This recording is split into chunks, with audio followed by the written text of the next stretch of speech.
Kun sagalee bilisummaa Oromootiin.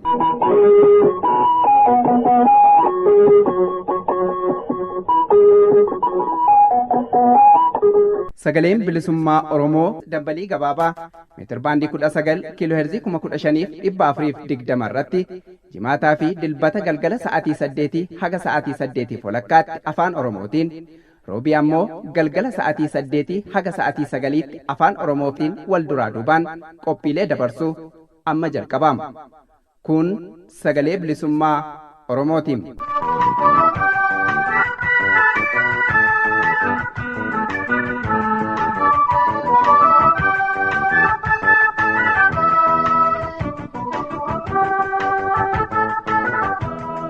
Kabajamtoota dhaggeeffattoota keenyaa akkam jirtu nagaan keenya kabajaa bakka jirtan maratti sinaa dhaqqabu. Sagantaa sagalee bilisummaa Oromoo guyyaa irraa beeksisuudhaan kan isin faana turan murataa sabaati. Sagantaa keenya irraa keessattis qophiilee adda addaa qabannee dhihaannee jirraa jalqaba oduutu isiniif dubbifama.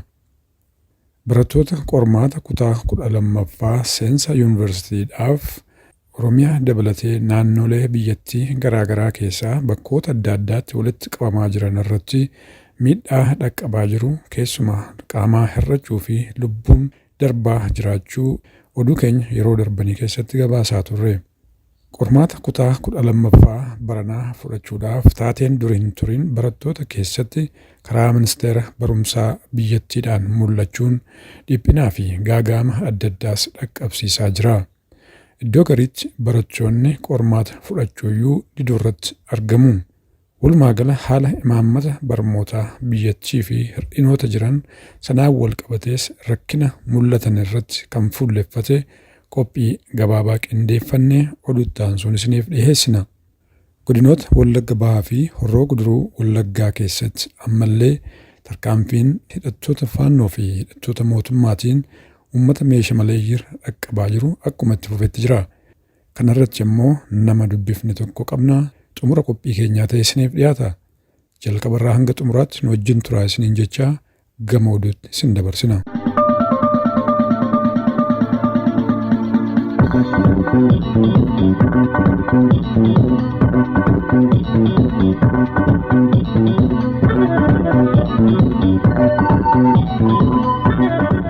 Irra deebiin akkam jirtu kabajamtoota dhaggeeffattoota fi hordoftoota keenya kan dhaggeeffachaa jirtan raadiyoo sagalee bilisummaa Oromooti. Amma dabareen kan oduuti oduu waliin Moosisaa Nagaasati. Humnoonni nageenyaa mootummaa Hayyuu Oromoo Jaal Alamaayyoo Diroo hidhanii mirga mana murtiitti dhiyaachuusaa sarbanii jiraachuu Addis Istaandaard beeksise. Humnoonni nageenyaa mootummaa Hayyuu Oromoo Jaal Alamaayyoo Diroo fulbaana 29/2022 irraa eegale to'annoo jala oolchuun mirga mana murtiitti dhiyaachuusaas kan sarban ta'u haati manaa Jaal Alamaayyoo Laaqachaa Haayiluu mirkaneessitee jirti jechuun Addis Istaandaard hubachiise. Jaal Alamaayyoon iddoo mana jireenyaa isaanii godina addaa Oromiyaa naannawa Finfinnee magaalaa Buraayyuutti argamu namoota humna nageenyaa ofiin jedhamaniin fulbaana 29/2022 ganama sa'aatii 12tti kan to'annoo jala oolan yoo ta'u yeroo ammaa buufata poolisii ona Buraayyuutti akka argamu Addis Istaandaard oduu kaleessa jechuun onkololeessa 11/2022 baaseen beeksiseera. Namoota uffata dambii poolisii uffatan ganama sa'aatii 12tti mana dhufanii Alamaayyoo barbaanna jedhan maaliif akka barbaadan gaafadhus mana keessan keessaa namoota dhuunfaa fi meeshaa awwaaltan jechuu malee deebii ifatee naaf hin laanne meeshaa jedhamu kanas maal akka ta'e iyyuu naaf hin galle manaa fi konkolaataa keenyas sakattaanii jiru garuu homaayyuu hin arganne jechuun haati manaa Jaal Alamaayyoo aadde Laaqachii dubbataniiru jechuun Addis Istaandaard gabaaseera. Jaal Alamaayyoon maaliin akka shakkamanii fi hamma yoonatti maaliin mana murtiitti akka hin dhiyeessin kan ittiin himamiin jiraachuus hubachiise. Alamaayyoon kan to'annoo humna nageenyaa jala oolee fulbaana 29/2022 haga har'aattis mana murtiitti hin dhiyaanne erga qabamee guyyaa 11 darbeera. Sababa nyaata geessuuf guyyuma guyyaan nan daawwadha jechuun aadde Laaqachitti dabaluun ibsaniiru. Jaal Alamaayyoo Diroo nama umurii 53 yoo ta'an antiroopoolojistii, ikoonomistii, daldala beekamaa fi abbaa ijoollee 6 ta'uu kan ibse Addis Istaandaard naannoo waggoota 20tiif dhaabbata miti mootummaa keessa kan hojjetan yoo ta'u, isa keessaa waggoota 13f dhaabbata misooma Oromoo Hundee jedhamu keessatti gaggeessaa ta'uun akka hojjetan ibseera. Akkasumas miseensa koree hojii raawwachiistuu baankii intarnaashinaallii Oromiyaa akka ta'anis ifa godhaniiru. Ommuruutti ajjeechaan Oromoo irratti raawwatamutti fufe. Oduun sagalee bilisummaa Oromoo dhaqqabe akka ibsutti onkololeessa 10/2022 godina Horroo Guduruu Wallaggaa ona Ommuruu ganda Agamsaatti lammiileen Oromoo 2 Addisuu Warquu fi Guutamaa Shifarraa jedhaman hidhattoota goolessituu faannoon ajjeefamaniiru. Loon uummataa 150 ta'anis humnoota kanaan akka saamaman maddeen keenya gabaasaniiru. Oduu wal fakkaatuun onkololeessa 9/2022 goolessitoonni faannoo fi hidhattoonni mootummaa Bilisiginnaa waliin ta'uudhaan uummata nagaa irratti duula bananiin godina Wallagga Bahaa ona Giddaa Ayyaanaa ganda Guutee Guddinaa jedhamu keessatti haleellaa raawwataniin ilmaan Oromoo 5 ol ta'an lubbuun isaanii darbuu maddeen keenya gabaasaniiru. Namoonni lubbuun isaanii darban obbo Fiqiree Dhiinsaa, Gaaddisaa Fiqiree, ilma obbo Fiqiree Dhiinsaa, Balaay Kabbadaa fi namoonni 2 amma maqaan isaanii nu bira hin gahin haleellaa goolessitoota faannoo fi hidhattoota mootummaa waliin ijaaramuun kan sossaanii raawwatamu maddeen keenya achi gabaasaniiru. Kana malees ijoolleen obbo Fiqiree Dhiinsaa shamarran 2 fi daa'imni waggaa 4 kan obbo Dhugaasaa Amantee madaanii hospitaala Giddaa Ayyaanaa seenanii akka jiran maddeen keenya achi dabaluun ibsaniiru. Namoonni du'anis ta'ee kanneen madaa'an lakkoofsi isaanii dabaluu akka danda'u kan gabaasan maddeen keenya qabeenyi uummataa gariin yoo saamamu kaan immoo barbadaa'u hubachiisani. Godina Wallagga Bahaa fi Horroo Guduruu Wallaggaa keessatti humni finxaaleenyii faannoo fi hidhattoonni mootummaa gamtaan sossaan uummata siivilii irratti haleellaa dhaabbataan gaggeessaa jiraniin lammiilee Oromoo dhibboottan ajjeesanii kumaatama immoo qe'ee irraa buqqisanii qabeenya maallaqa miiliyoonatti shallagamu mancaasuun duguggaa sanyii fi yakka waraanaa raawwataa jiran. Lolli Horroo Guduruu Wallaggaa keessatti finxaaleeyyii Amaaraan adeemsifamaa jiru babal'ifannaa daangaa ta'uu jiraattonni dubbatan. Lolli lixa Oromiyaa godina Horroo Guduruu Wallaggaa keessatti adeemsifamaa turee fi jiru kaayyoon isaa weerara daangaa babal'ifannaa ta'uu taate warra raawwatamaa jiru irraa hubachuu jiraattonni himanii jiran. Onkololeessa 11/2022 ganama godina kanaa magaalaa Agamsaa irraa PP waraanoo fi kaafachuu kan dubbatan jiraattonni humni finxaaleeyyii Amaaraa faannoo jedhamu kun uummata Oromoo ajjeesuu, saamuu fi qe'ee irraa buqqisuu itti fufee jiru ta'uu uummata sabaan Amaaraa ta'an bakkicha jireessuun babal'ifannaa lafaatis jedhan. Qaamni biyya bulchaa ofiin jedhu ammaan dura qaama nageenyaa jedhee magaalaa Agamsaa qubsiisee kan ture hogguu ta'uu guyyaa kaleessaa jechuun onkololeessa 11/2022 ganama kanaa kan biraa bakka otoo hin buusin guutumatti waraana isaa kaafateera jedhan. Qaamni nageenyaa jedhamu kun kaleessaas kan nu fayyadne ta'uu baatus jijjiirraa humna biraa malee guutumatti kaafamuun isaa yaaddoo caaluu nutti uumeera jechuun dubbataniiru. Dhaabbilee Oromoo Finfinnee keessatti argaman irratti dhiibbaan adeemsifamaa jiru jabaate. Haala kanaan magaalaa Finfinneetti kan argamu manni barumsaa Jeneraal Waaqoo Guutuu rakkoolee adda addaatiif saaxilamaa jiraachuu hawaasni mana barumsichaa himu OMN gabaaseera. Manni barumsaa sadarkaa lammaffaa Jeneraal Waaqoo Guutuu magaalaa Finfinneetti argamu hanqina bu'uuraalee barnootaa hamaa keessa akka jiruu fi mana barumsichaatti haalli baruu fi barsiisuu yaaddessaa ta'ee jiraachuu keessa beektonni dubbatani. Mana barumsichaa irratti dabatu raawwatamaa jira kan jedhan hawaasni mana barumsichaa hanqinni meeshaalee barnootaa guutuu dhabuu, qulqullinni barnootaa fi mooricha hanqachuu akkasumas daandiin ittiin bahanii fi seenan dhiphaa ta'urraa kan ka'e rakkoo hamaa keessa jiraachuu kanneen haalan rakkisaa ta'uu himaniiru. Eertiraatti lammiileen humnaan waraanatti bobbaasuun manneen fi daldalli cufuun hammaatuun ibsame. Baatii darbe keessaa mootummaan Eertiraa miseensota humnaa eeggataa umuriin waggaa 50 gadi ta'an hundi waraanatti akka makamaniif waamicha taasisuu kan hubachiise BBC'n gabaasa kaleessa baaseen lammiileen humnaan waraanatti bobbaasuuf manneen uummataa fi kan daldalaa cufuun akkaan hammaateera. humnaan namoota butuu fi waamicha waraanatti akka makamaniif ammas cimee itti fufuu maddeen BBC Tigranyaatti akka himan dhaabbanni oduu kun addeesseera. Maddeen biyyattii keessaa BBCf odeeffannoo kennan lammiileen akka waraana deemaniif dirqisiisuuf guyyoota muraasa as akka ta'iinsa mana irraa manneen daldala cufuu yookiin saamsuu fi konkolaattota dhaabsisuun sakatta'uun bal'inaan mul'ataa jiraachuu himaniiru. Gochaan humnaan namoota butanii fuudhuus bal'inaan raawwatamaa jiraachuun dubbatame. Duulli bal'aan kunis kanneen waraana keessaa bahanii fi miseensota humna eeggataa waamicha hin fudhatin adamsuuf akka ta'e kan ibsan maddeen Asmaraa. Gama biraatiin immoo maatiiwwan ijoollee isaanii leenjiif hin deemnes hanga ijoollee isaanii erganitti manni isaanii saamsamee akka jiru ifa godhaniiru. Kanaan wal qabatee dargaggoota rakkoo fayyaa qaban dabalatee hedduun maatii isaanii rakkachuurraa jechuun gara adda waraanatti duulaa jiraachuu fi kaan ammoo gaarrenii fi holqawwan keessa dhokatanii akka jiran maddeen naannolee Eertiraa garaagaraa irraa bahan ni ibsu. Kanaan dura biyyattiin namoota umuriin isaanii waggaa 55 gadi akka waraanatti dabalamaniif waamicha kan taasiste yoo ta'u kan fudhatamaa jiran garuu abbootii umuriin isaanii waggaa 60 fi isaa ol ta'an dirqiin ergamaan jiran jechuun maddeen BBCf yaada isaanii kennan himaniiru. Lammiileen rakkoo fayyaa qaban waajjiraalee bulchiisa magaalaa Asmaraatti ragaa wallaansaa dhiyeeffatanillee dhimmi keessan achumatti ilaalamaa jechuun konkolaataatti fe'anii fudhachuun gabaase BBC'n karaanii fi naannawa isheetti abbootii sababa dhukkuba cimaa fi umurii isaanii waraana keessaa sooramaan bahan osoo dafin dirqii waraanatti akka makaman taasifuu gabaaseera. Egaa kabajamtoota dhaggeeffattoota keenya oduu yeroo kanaaf qabannee dhiyaanne kanumaati.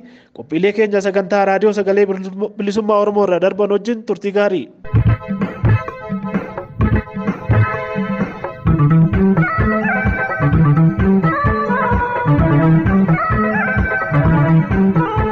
Dhaggeeffattoota keenya kan nagaa jirtan kun sagalee bilisummaa Oromoo sagantaa afaan Oromooti. Qophiin keenya oduu isin dhageessisuun jalqabetti fufa.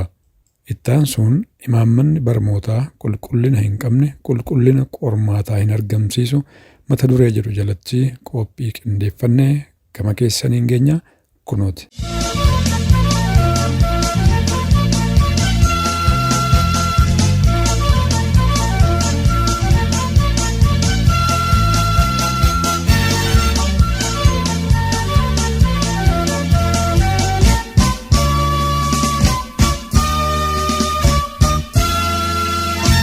Imaammanni barnootaa qulqullina hin qabne qulqullina qormaataa hin argamsiisu.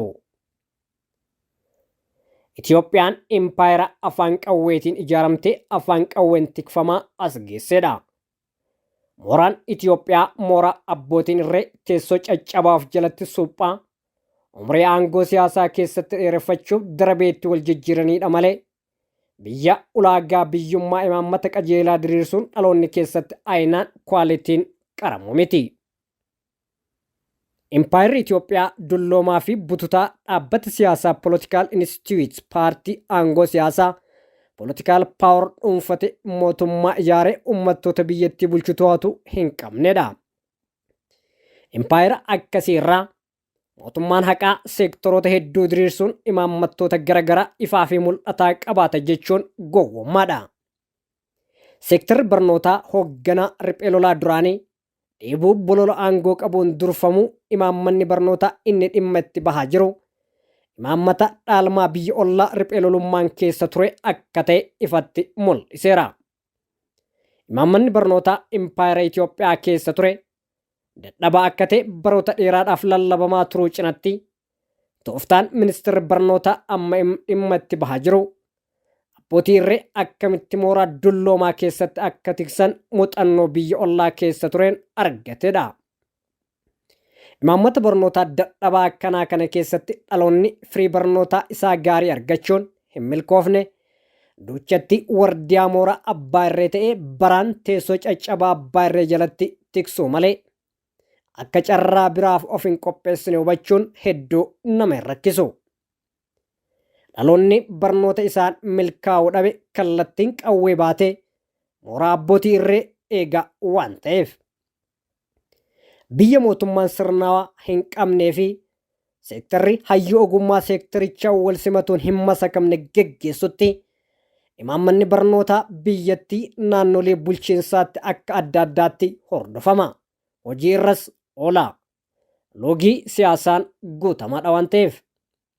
Akka kanaan naannoo tokko keessatti imaammanni barnootaa kun jabaa fi deeggarsa guutuu yoo qabaatu, kanaan wal qabates qulqullinni barnootaa sadarkaa olaanaatti eeggamu irraa barattoonni barumsa isaanii irratti ga'umsa qabu. Waggaa qormaataas waan isaan yaaddessu hin jiraatu. Naannolee kanneen biroo keessatti ammoo imaammanni barnootaa kun akka feetee waan ta'eef laafaa ta'uu irraa qulqullinni barnootaa baay'ee gadi bu'aadha. Manneen barnootaa sadarkaa isaanii eeggatan kanneen barsiisaan, meeshaan deeggarsa barnootaa fi manneen kitaabaa gaan keessatti hin argaminii fi barataan sammuu qulqulluun abdii egeree biyyattii jedhamee keessatti qaramee ba'u gonkumaa hin jiru. Kana irraa barattoonni barumsa irratti hir'ina guddaa fiduu qofa osoo hin taane qormaata irratti rakkoo danqaa gurguddaa seenan. Akka Oromiyaatti imaammanni barnootaa jiru hordoffii kan hin qabne, laafaa, qulqullinni barnootaas haalaan dadhabaa ta'uu irraa barattoonni qabxiilee barnootaan jabaatan haga baay'ina barattoota Oromiyaa wal hin madaalu. Oromiyaa keessatti maqaa mana barnootaa ijaaruun dhagaa bu'uuraa kaayuu fi meeshaan gargaarsa barnootaa osoo hin guutamin barataa jumlaan golaa gara golaatti qulqullina barnootaan osoo hin qaramne daddabarsuun daldala siyaasaa ittiin nafilaaf aangoo siyaasaa itti argachuu erga ta'ee turee bubbuleera. Hir'inni manneen barnootaa, barsiisotaa, dhiheessii adda addaa fi hordoffii waan hin jirreef haalli baruu fi barsiisuu Oromiyaa keessaa danqaa keessa jira. Kun yeroo dheeraadhaaf barattootaanis, maatii barattootaanis darbees barsiisotaa fi hayyootaan iyyamaa ture. Imaammata barnootaa dhaloota ajjeesu malee kan dhaloota qaru akka hin diriirre ibsamaa ture. Kun Oromoo barnootaan of duuba deebisuu sirnoonni impaayera Itoophiyaa akka imaammataatti of harkaa qabanidha.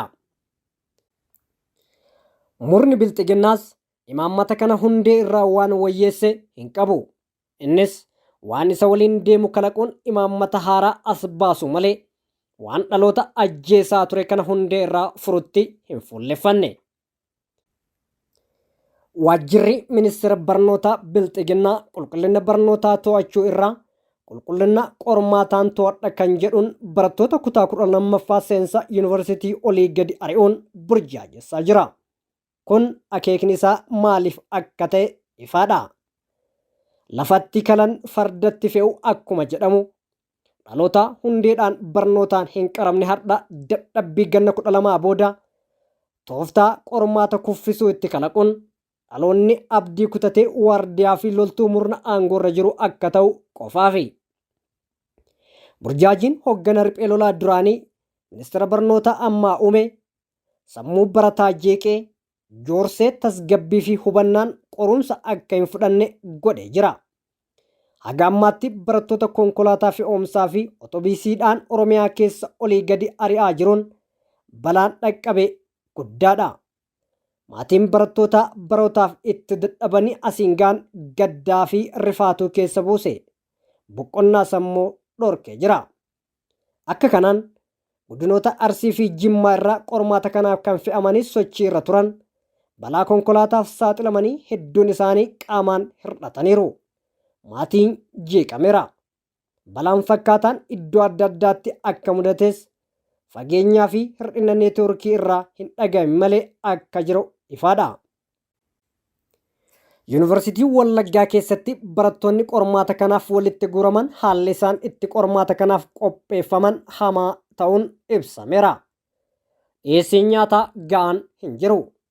Kanaan alatti onkoloolessa 8/2022 nyaata faalame nyaachisfamuu irraan balaan lubbuu ofii dhabuu fi qaamaa miidhamuu isaan mudateera. Barattoonni 2 sababa kana lubbuu isaanii yoo dhaban hedduun gaggabuun hospitaalatti guuramaniiru. Gama biraan onkoloolessa 10/2022 riqichi mooraa guddicha yuunivarsiitii Hawaasaa fi mooraa teeknoolojii wal qunnamsiisu jigee barataan tokko yoo du'u barattoota hedduu irraa ammoo miidhaan dhaqqabeera. Akka maddeen jedhanitti balaan kun kan dhaqqabe barattoonni heddummaatanii riqicha kana irra yeroo dheeraa dhaabbatanii sakatta'amaa turuu irraati.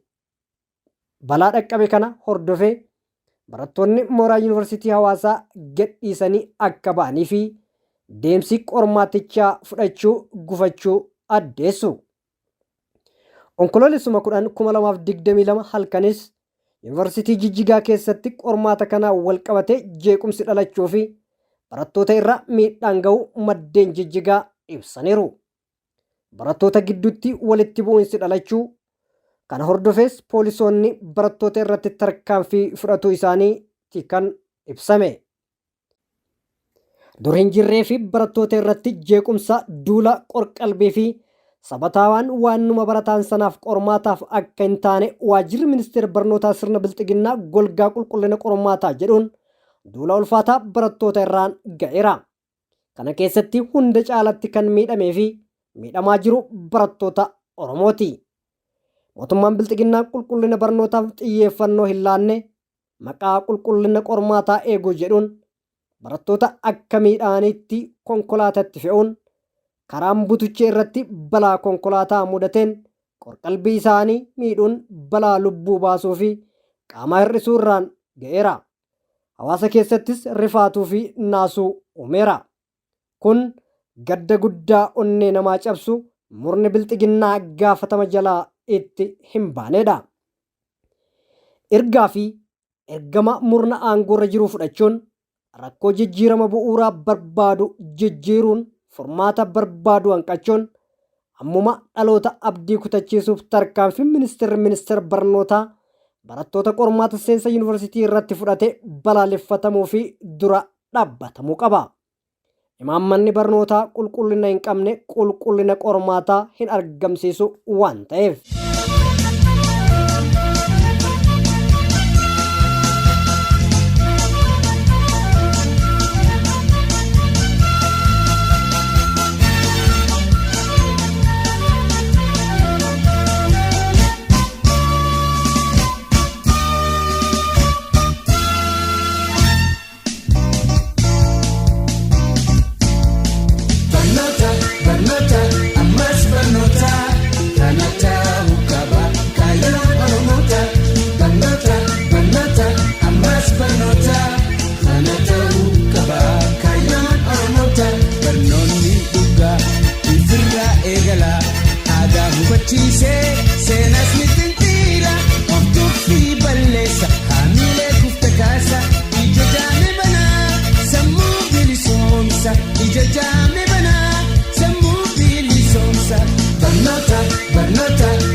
Muuxannoo sabaa aadaa gammachiisaa afaan Oromooti utubaan bantiisa barnoota dhugaatu bilisa nu baasa barnoota dhugaatu bilisa nu baasa barnoota ammas barnoota kana ta'uu qaba kaayyoon Oromoota barnoota ammas barnoota kana ta'uu qaba kaayyoon Oromoota yeroo hin deebisu argaa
hubachiisee seenaadhaas xinxila. Of tiffii balleessee hamilee kufte kaasa. Ija jaamee banaa sammuu bilisoomsa.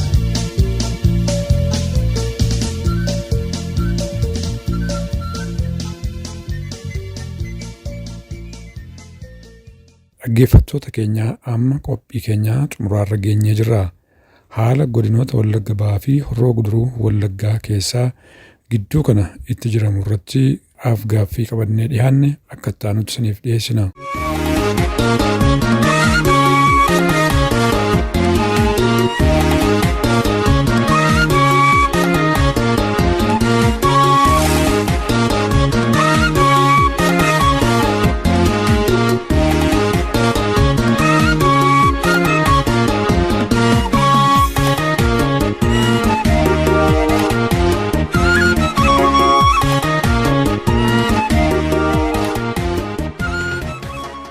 Egaa godina Wallagga Bahaa Horroo Guduruu Wallaggaa dabalatee haalli naannoo sanatti adeemaa jiru dhugaa dubbachuuf baay'ee ulfaataa akka ta'e ifaadha. Haa ta'u malee amma naannoo Amuruutti addatti har'aaf kaleessa dabalatee gidduu kana wanti addatti ta'e jira. Haalli jiru ulfaataadha, isa duriirra hammaataadha jedhamee jennaan si bilbile. Mee maaltu jira? Inni jalqabaa sagalee walii ta'uun egaa gaariidha. Haa ta'u sabni keenya gara Horroo Guduruu Wallagga Bahaa dabalatee haatee jiru baay'ee fokkataadha. Dhuguma yoo dubbanne dhuguma dhala namummaarraa dhiibamuu sadarkaa gaabbuutti kan nama geessisudha. Haa ta'u garuu guyyoota farsan yookaan saharra guyyaanii 9 onkoloolessa 9 guyyoota 7 kana kan ta'an duwwaa gaggabaabsii kaasuun danda'a yaalaanii. Inni jalqabaa onkoloolessa gaafa 6 bara 2022 ganda Waalli Limmaa jedhamutti lubbuu namoota 5 kan darbe. Tole eenyu gocha kana ka godhu? Egaa naannoo kanatti beekamaadha ifa jireessa humna finxaaleeyyii kan mootummaan hidhachiisedha. Waan dhoksaan qabu ragaa irratti hundoofneeti kan nuti haasofnu malee waan ragaa qulqulluu hin qabaatin waan dalgaadhaan gaarii hin ta'u. Ganuu jaalala koo ajjeesanii nasuuf jette tukaaniin jedha abboonni gaafa mammaakani. Ilmaa hin jaallatamnu dhugaarraa yookaan immoo ilaaluun jedhu waan ta'eef humna finxaaleeyyii mootummaan hidhachiisedha. Maaf mootummaan hidhachiise jettee kan yaada ka'uuf yoo ta'e bifa lamatu jira hidhannoon finxaaleeyyii kana. Inni jalqabaa mootummaan milishaa naannoo Oromiyaa jedhee sabaan adda qoodee maqaan adda qoodee fakkeenyaaf jaardagaa fudhachuu dandeenya, hiiramuu fudhachuu dandeenya, abee dogoroo fudhachuu dandeenya. Jarreen kana bakka kanarratti humni mootummaa qaamni mootummaa milishaa gandaa milishaa naannoo Oromiyaa jedhee saba Amaaraa duwwaati kan inni hidhachiisu. Ammoo inni garbiraan lammaffaanii waraana faannoo naannoo Amaaraarraa humna naannoo Amaaraa duukaa waloomee bakkee Oromiyaarra kan qubatee jirudha. Kan kara godhe. Tole haa ta'u mee amma uummata Amaaraa hidhachiisee gaafa jettu humni faannoo kun humna ijaaramee jirudha.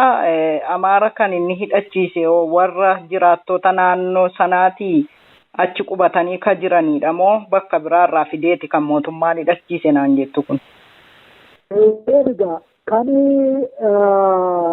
mootummaan naannoo Oromiyaaf mootummaan naannoo Amaaraa isa yeroo yerootti baasanii waloomanii kan isaan qubachiifatanii faannoo mootummaa kan faannoo yookaan immoo humna addaa naannoo Amaaraa maqaa fokkataa isaan nuu kennan sanaan isa barbadeessina jechuun kan isaan fidanii qobsiisan tokko. Inni lammaffaan immoo dhalattoota sabaan Amaaraa ta'anidha. Wanti beekamuu qabu dhalattoota sabaan Amaaraa ta'anii adda baasanii qoodanii saba Oromoo dhalataa Oromoo irraa hiikaniitu saba Amaaraa dhalataa Amaaraa kan dachee Oromiyaarra qubsiifamee jiru kan dachee Oromiyaarra kaleessa gadda walooma obbolummaadhaan gahaa taatu garuu obbolummaa walirraa hin qabdu hidhummaa yoo taate malee sadarkaa kanatti isaaniin kan inni hidhachiise mootummaan naannoo Oromiyaa milishaa jedhee dhalattoota kan naannoo Oromiyaa qubsiifamanii yookaan immoo jiraattootuma dachee Oromiyaa irra jiraatanii jechuudha. Qote bulaadhuma Oromiyaa keessa qubsiifamee jiru dhalattoota Amaaraatinaan jechaa jiru. Eeyyeen.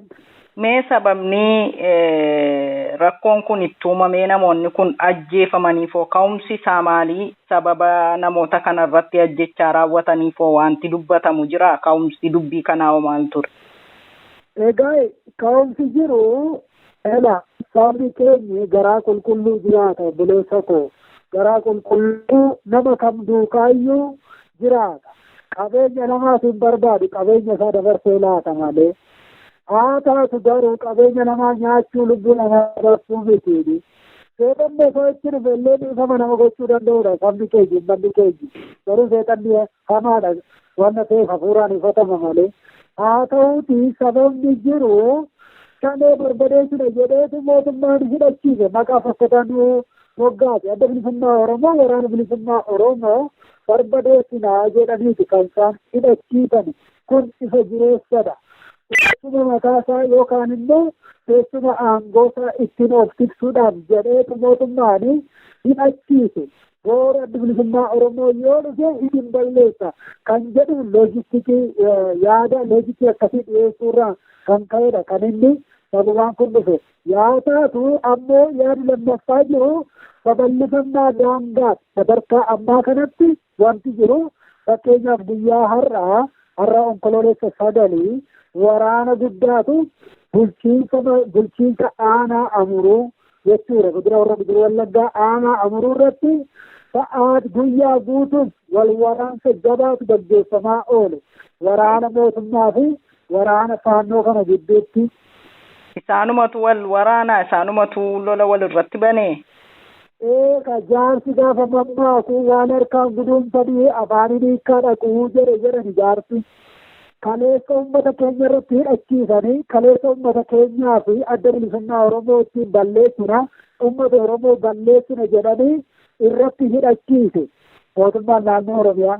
Haa taatu garuu har'a immoo maaltu dalagamaa jiraanii fakkeenyaaf guyyaa 9 korraa yoon isii baasuudhaan fagaate Wallagga Bahaa ganda Haaroo jedhamtutti humni addaa Oromiyaa lubbuun yogguu darbu mootummaan callisee ilaala.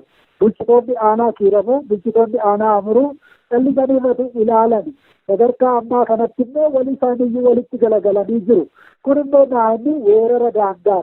Jalqaba uummata Oromoo buqqisanii qabeenya uummata Oromoo saamanii kana Oromoo gubanii fixan. Sababa kanaaf amma immoo maal barbaadu isaan filaafi gara warra kanatti gowwoomee siyaasattiin dalagamna jedhani malee isaaniitu galagalee nyaachaa jira jechuu kooti. Ergi uummata Oromoo qeerraa buqqisanii mana isaa gubanii barbadeessanii boodatu falmannaa daangaa kanatti ce'anii waraanuma mootummaa irratti lola bananiidha kan itti naan jechaa jirtu. Sinima immoo irra itti qabeemadha malee qabeemaaf jechaadha kan wanti dalagame malee warri sinimaayyuu dhochaadhaanii daangaa babal'ifannaati kan isaan itti jiran. Har'a fakkeenyaaf yoo deemtee ilaaltee karaa gutturii kanarraan Wallagga Bahaa guddaa ayyaanaan qabatee gara agarsiisti baasu naannoo Amaaraatti quunnamsiisu yoo fudhatte har'a magaalaa Shaamburraa kaastee dandeettii gara aanaa Amuruutti yoo deemtee qaamni bakkeerra dhaabbatee kellaa dhaabbatee sakatta'aa jiru humna addaa naannoo Amaaraa fi naannoo fi akkasumas immoo milishaa naannoo Oromiyaa kan toba Amaaraa ta'anidha kan gara gaggeessaa jiran. Kana jechuun immoo karaa biraa maa'inni weerara daangaa dachee Oromiyaa irratti bobba'amee akka jiruu fi dhuunfachuuf akka deemamaa jirudha ifa jireessaa jechuudha. Tole egaa mee kaleessa dheengaddaa qaama mootummaa wajjin wal ta'aniitu maqaa shanee barbadeessina jedhuun uummata kana dararaa turanidha kan naan jechaa jirtu. Dhugaadha immoo irra deddeebiidhaan dhimma naannoo sanaa uummanni Oromoo dararaan keessa jiru wal dubbisaa haga dandeenye uummata dhaqqabsiisaa turreerra kanarraa hubachuun danda'ameera kun waanuma jirudha dhugaadha. Mootummaan hidhattoota Amaaraa kana wajjin wal ta'e akka uummata Oromoo dararaa jiru ifa galaadhuma. Mee yeroon immoo gara waraanaa mootummaa kanaatti deebi'ee rukutoo kaleessa yeroon uummata wal ta'ee miidhoomaa dubbataan turreedha. Har'oo yeroo inni deebi'ee waraana kaleessa waliin ta'ee uummata Oromoo dararu kanatti deebi'ee miidhoo mootummaan yookaan bulchiinsi naannoo sana waan dubbate qaba. Ilaalcha obboleessa koo wanti gaaffii guddaan itti ta'e isa kana. Fakkeenyaaf godaansi buqqaatiin godina Horroo Guduruu Wallaggaa aanaa Amuruu bara 2013 kan inni jalqabe. Haa ta'u garuu qaama bulchaa godinaafis ta'ee naannoo Oromiyaa fi wanti dubbatame hin jiru. Akka waan buqqaatii fi godaansi hin jirretti kan isaan kaasani. Guyyaa har'aa kana fakkeenyaaf lubbuu hedduu darbe kana keessatti maqaan adda baafachuu yoo dadhabneeyyuu lubbuu hedduu darbe. Yaa taatu akkasumas immoo waxabajji 2014 keessaa lubbuu baay'eetu darbe. Wagguusa amajjii 2014 keessa illee lubbuu baay'ee darbe. Waraana mootummaa jechuu kooti. Yeroo sanatti iyyuu haateen ta'eera wanti jedhu humna finxaaleeyyii jechuun yookaan immoo waraana mootummaa naannoo Amaaraa kana maqaasaa dubbachuun akka sirna gara Minilik yookaan immoo Haile Sillaasee maqaa namni hin dhoofne mooticha jedhutti akkasitti sodaata mootummaa naannoo Oromiyaas ta'e bulchitoonni aanaa. Sababa kanaaf wanti jedhani tokko illee hin jiru sadarkaa ammaatti lafti nagaadhaa fayyaadhaa jedhu handuu ilmayyeessaa daggaleessa koo kan dhumaa jiru ilmayyeessaa ilmayyeetti kan nyaatu dhabee kan achi dhaqee isa kanatu du'aa jira inni ofiisaa mana keessa mana ho'aa keessa jira waan ta'eef homaa takka wanti jedhame illee hin jiru sadarkaa ammaatti. Tole haa ta'u egaa mee gara duubaatti deebina yaada waa'ee ajjechaa namoota 5 ka du'ee naan jettee taateen kun immoo sababinni ka'eef maqaa 5 balleessina jedhuunidha naan jetteeti turte. Mee haa ta'u kan ajjeefame uummata qotee bulaadha.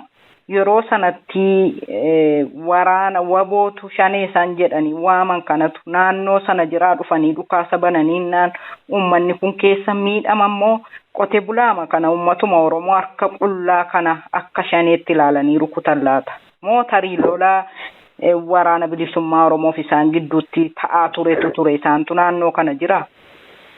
Ulfaadhu galatoome ragaa duukaa fi kaasa ammaas jechuudhaani. Wanti nani ragaa duukaa fi kaasuu fi ifa jireessa. Ilaa duudhaani isa dhaga'uuf dhagaa isa dhageenyeef immoo dhaga'u.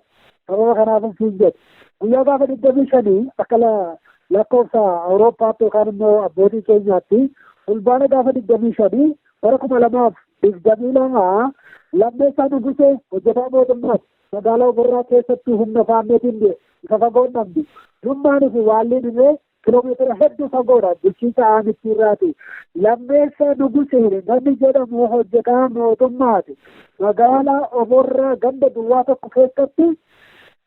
tokko keessatti kan inni du'e. Yogguu sanayyuu bakka sana kan jiru waraana mootummaa qaama mootummaati. Tokko lammatu immoo fakkeenyaaf ragaa dookumentii godhee qabuutu xiqqoon irraa fagoo iyyuutidha malee magaalaa Oborraa keessatti namoota lubbuudhaan darbanii fi kaasuu danda'a. Sababa kanaaf waraanni bilisummaa Oromoo bakka sanas hin jiru, lolli gaggeeffamees hin jiru, uummatuma keenyatu bakka horii isaa tikfata. Manni keenya horii tikfata. Isheen gaafa qabeenya yookaan immoo loon argu akka saree maraatu godhatu jarri. Sababni isaa maaliif lubbuu qabeenya uummata keenyaa gurguranii meeshaa hidhatu. Lafa mootummaan isaaniif qaqqabuu dhiisetti. Jarri kun diishqaa qabu, bireedii qabu, matareeyyii qabu. Kanaani kan isaan uummata keenya irratti dhukaasa guddaa banani. Kanaaf waraanni ta'ee dhukaasni gaggeeffame hin jiru siin jechuudha kan mana deemu. Kana jechuun maqaa matanaan uummatuma nagaa rukutaa jiru malee lolli waraana bilisummaa Oromoo fi qaama faannoo jedhamu kana gidduutti ta'ees hin jiruudha kan naan jechaa jirtu. Mee haa ta'u namoota ajjeefaman kan akka carraa ta'ee maqaa isaanii argatteetta laata? Namoota 3 maqaa guutuu duukaa argadheeraanii warreen kaan immoo xiqqoo guyyaadhaa guyyaatti maqaa namoota miidhamani kana callisneema galmeessuu kanatu xiqqoo sammuu koo gara biraatti waan na jijjiireef sodaadheeni tokkoffaa Abarraa Nugusaa jedhamaanii lammaffaa Guutuu Nugusaadha obbolaan lammanii obboleessi isaanii immoo Nagaraa Nugusaa kan jedhamu kaabinee godina Horroo Guduruu Wallaggaa bulchaa Horroo Guduruu Wallaggaa keessaa fi kaabinee yaa ta'u garuu lubbuu obbolaan isaatii gaafa akkasitti darbanii yaada maalii akka inni dhiyeessuu danda'u hin beeku inni sadaffaan abbuudhaanii arfaffaaf shanaffaa maqaa isaanii argachuu hin dandeenye akkasumas loon yookaan immoo loon horii gaanfaa 150 oli kan inni guuramee isaan guurratanii deemani bakka kuufata qabu isaanii mooraa qabu mooraa guddaa beekamaa kan ta'e Haroo Baagin jedhamaanii bakka Baagin jedhamutti mooraa guddaa shaakala waraanaa leenjii waraanaa gaggeeffatu loon banallee bakka sanatti fuudhaniiti kan isaan geeffatan. Utuu uummanni jiruutii kan uffatanii deeman moo tarii ergi uummanni taatee ta'e yeroo dhukaasi banamu qe'ee irraa baqatu kana qabeenya isaa saamanii deemu moo utumanni jiruutii irraa fudhatu laata? Egaa qabeenyi bakki suni 2013 2014 barreen gaddaa gara Muddee keessa kan inni godaane gandi Waalliif Limmaa haa ta'u garuu gara Agamsaatti godaananiitu dhiirota yookaan immoo namoota dhiira ta'anii duwwaatu kan xiqqoo haa xiqqaatu guddatu tokkos ta'u lama of harkaa kan qabantu loon kana tiksachuudhaaf bakka sanatti bobba'anii waan jiraniifi aarsaa kaffalaniiti kan lubbu horiin namaa fudhatamu malee salphaatti horii isaa qabeenya isaa hin kennu namni kun yookaan immoo uummanni keenya sababa kanaafi bakka sanatti dhukaasuma bananiitu lolatti banu jarri kuni yookaan immoo humni kuni humna guddaadhaan socho'a fakkeenyaaf bakka tokko socho'uudhaaf yoo xiqqaate minimum waraana 300 haga 500 ta'eeti kan inni socho'u kun immoo maa'inni qaamni mootummaallee yeroo wal dubbisaa deemanidha fakkeenyaaf asitti waan yaadadhe tokko neetwoorkiin yeroo muraasaaf badee ture naannoo sanarraa haa ta'u garuu guyyaa gaafa isaan bakka sana deemanii ajjechaa kanaaf saamicha kana raawwatanii boorii isaa saamichii fi ajjechaan jara kana gaggeeffama jedhanii gaafa onkololeessa 5 immoo neetwoorkii gadhiise mootummaan kana jechuun maa'inni chaayinii yookaan immoo quunnamtii walii ni qabaatu jechuudha jarri kun. Namoota kana yeroo tokko haaluma nageenyaa kanaaf reeffa namootaallee kaasanii awwaallachuun akka dadhabamaa ta'e akka hin danda'amnedha. Gabaasaa kan qabnu kan mul'ataa jiru reeffi namoota baay'ee bakkeetti hafaa jira namni du'ee fi jirullee adda baasuun rakkisaa ta'aa tureera. Namoota amma jettu kana carraan kaasanii maatiin awwaallachuudha argameera. Egaa as keessatti wanti jabina uummata keenya kaasu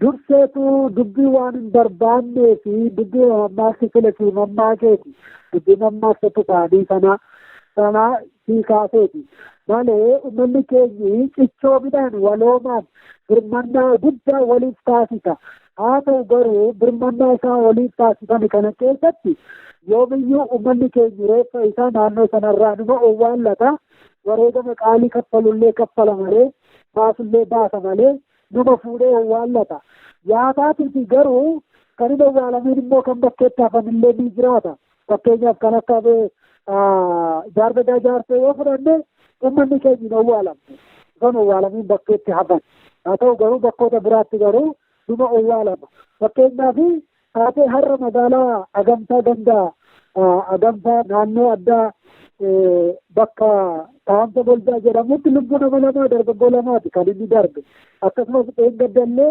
Daani'eel Azmaraa kan jedhamu gaafa onkololeessa 7 jechuu kooti Daani'eel Azmaraa kan jedhamu bakka loon diskaa jirutti yookaan immoo bakka jireenya isaaf ta'utti waa laga keessaa corachuu dhaqeetti kan inni wareegame haa ta'u garuu bosona mana ga'u yookaan immoo humna mana ga'u dura dhaabbatee uummanni keenyi reeffa isaa fudhatee numa owwaallata kabajni fulfinni haa dhufu malee numa wal owwaalaa jira jiraachuullee jabina uummata keenyaa akkasuma gadi hin buufnu jechuu kooti egaa irra guddaa qabeenya isaa deeffachuu hin dandeenye uummanni keenyi.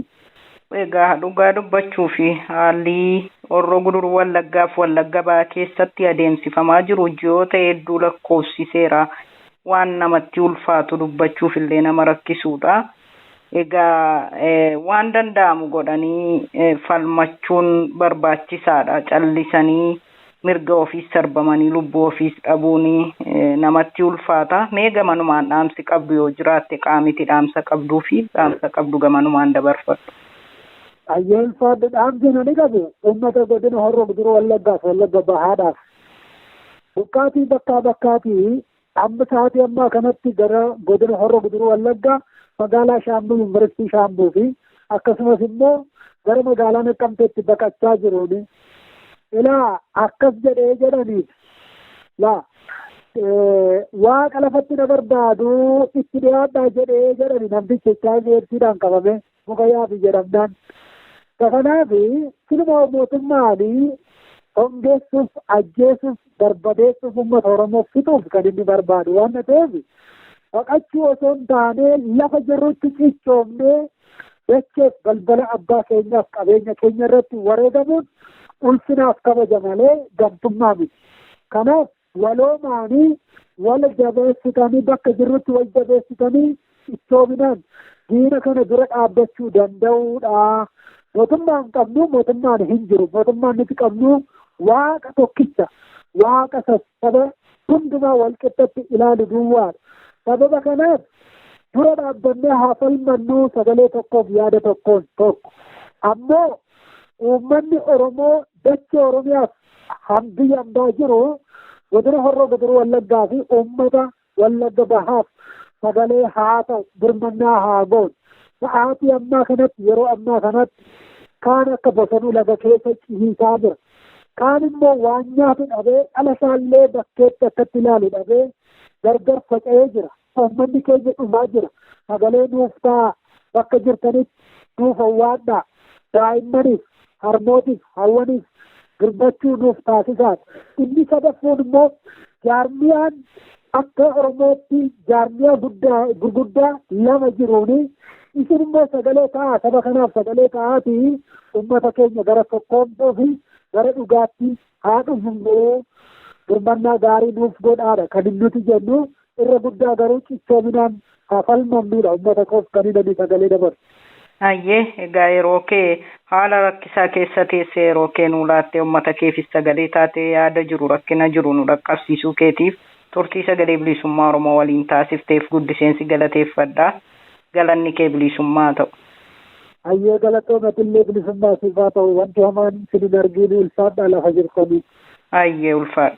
Narafaa dhiboota dangajee donkartii dheedanii dangajee kanafaa dhiboota dangajee adaan kun geessanii dangajee addunyaa galaanaa dangajee namarraa godaanaa dangajee dangajee dangajee boora kuma ija goosu darbandee iji goosu lamumaa gadaroomoo sagandee ferroroomoo kanumaa yaa dangajee maanamaree.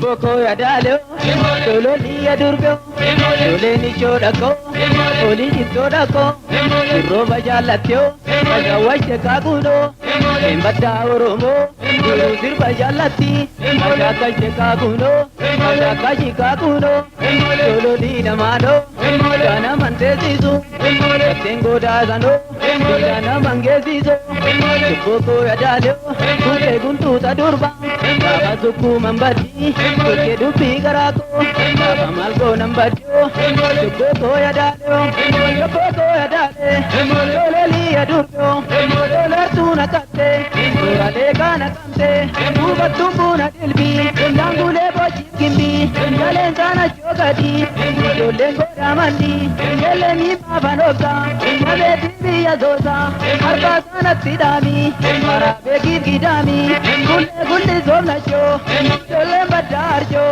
dayan tundu varti, mari dil karabati, bagi betinatu, olas pajala rasu, orang titiran tahu, kacingi dan lobau, jela budar panro, ora torbang guru, ye muda bakuaka, ya bullu farda boka dubbe boya dale dubbe boya dale dubbe boya dale dubbe boya dale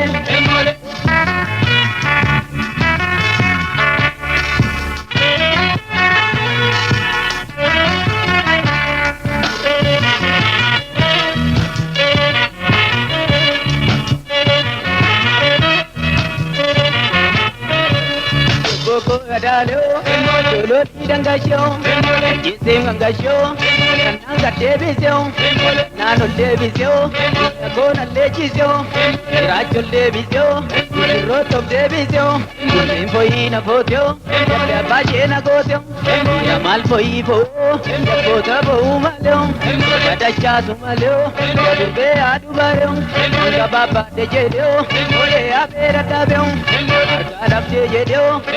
Baera tabion, gurem sangako, iko moratako, bako ya dalio, doreli ya durbe, jamdal ya chesisi, maratona kesisi, abe dongo romba, yarde yarta ganga, mukip tunge chabira, garare garara, bola neni jabita, mere tumbi ya jita, madon kalbi je kamtu, jole goda e bantu, gore tindal larareo, turranda kaware. Yalo makami chire, yakan tuyo le dire, korom tombi abako, kanto yo le bako, tutendur baguduru, matori yo le amuru, manko me lava uru, manko kondi pomuru, yo lo liya durjo, yo lo liya durbe, yo lo liya durjo, yo boko ya dale, yo boko ya dale, yo boko ya dale, yo boko ya dale, yo lo liya durbe,